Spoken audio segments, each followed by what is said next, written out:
And Senator Bernie Sanders joins us now. Welcome to This Week. Why are you the best choice for President of the United States? Because for the last 30 years, I've been standing up for the working families of this country, and I think I'm the only candidate who is prepared to take on the billionaire class, which now controls our economy and increasingly controls the political life of this country. We need a political revolution in this country involving millions of people who are prepared to stand up and say enough is enough, and I want to help lead that effort. So does that mean that Hillary Clinton's part of the billionaire class?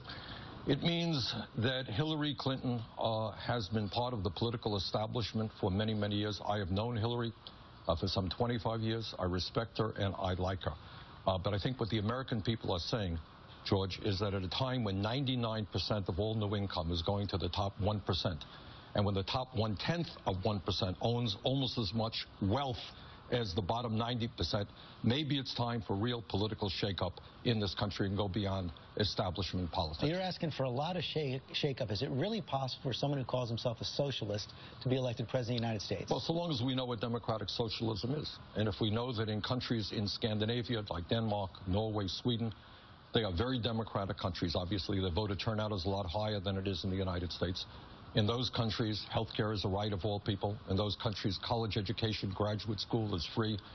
In those countries, retirement benefits, child care are stronger than in the United States of America. And in those countries, by and large, government works for ordinary people in the middle class rather than, as is the case right now in our country, for the billionaire class. I can hear the Republican attack ad right now. He wants America to look more like Scandinavia. That's right. That's right.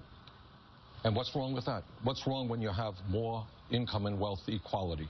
What's wrong when they have a middle class in many ways than we do, a higher minimum wage than we do, when they're stronger on the environment than we do? Look, the fact of the matter is we do a lot in our country, which is good, but we can learn from other countries. We have, George, the highest rate of childhood poverty of any major country on earth at the same time as we're seeing a proliferation of millionaires and billionaires. Frankly, I don't think that's sustainable. I don't think that's what America is about. You're the longest serving independent in Congress, as I said, and when you announced Thursday, you said you'd remain an independent, but now you're prepared to file as a Democrat? No, look, in my heart, I am an independent. I have been an independent for 30 years, but I am seeking the Democratic Party nomination for President of the United States, and obviously, I'm going to follow all of the rules and regulations to get on the ballot as a Democrat. So if you lose in this nomination fight, will you support the Democratic nominee? Yes, I have in the past. Not going to run as an independent? No, absolutely not. I've been very clear about that. You know, you said this campaign will be a clash of ideas. Which ideas? What are the biggest differences between you and Hillary Clinton?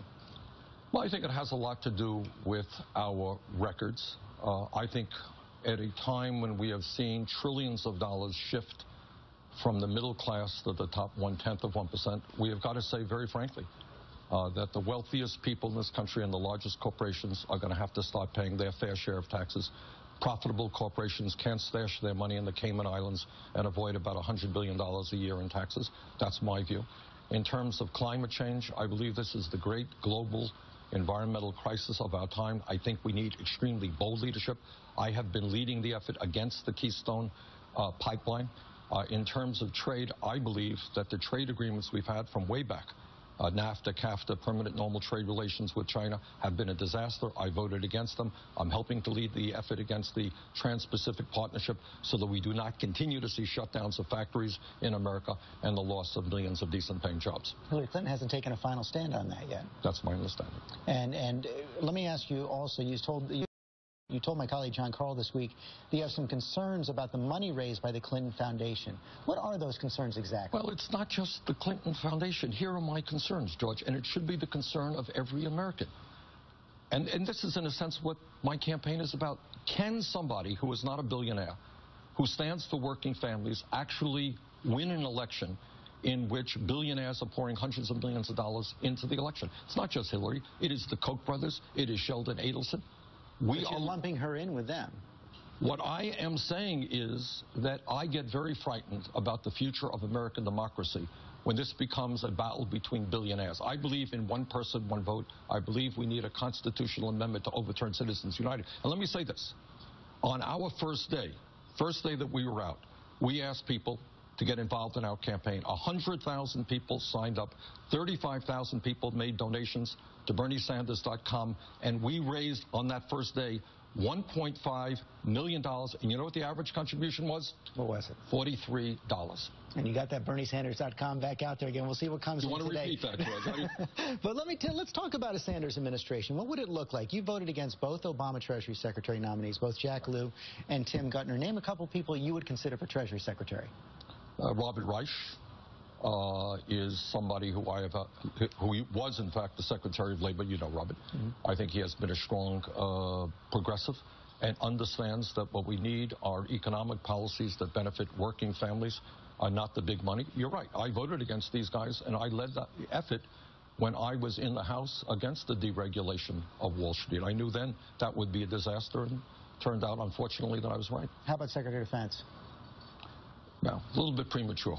Premature? You're not ready to do that yet? Not ready. Let me ask you, the presidential campaigns are famously x-ray the souls of a candidate. Every part of your life is going to be nice. So let's do a shortcut.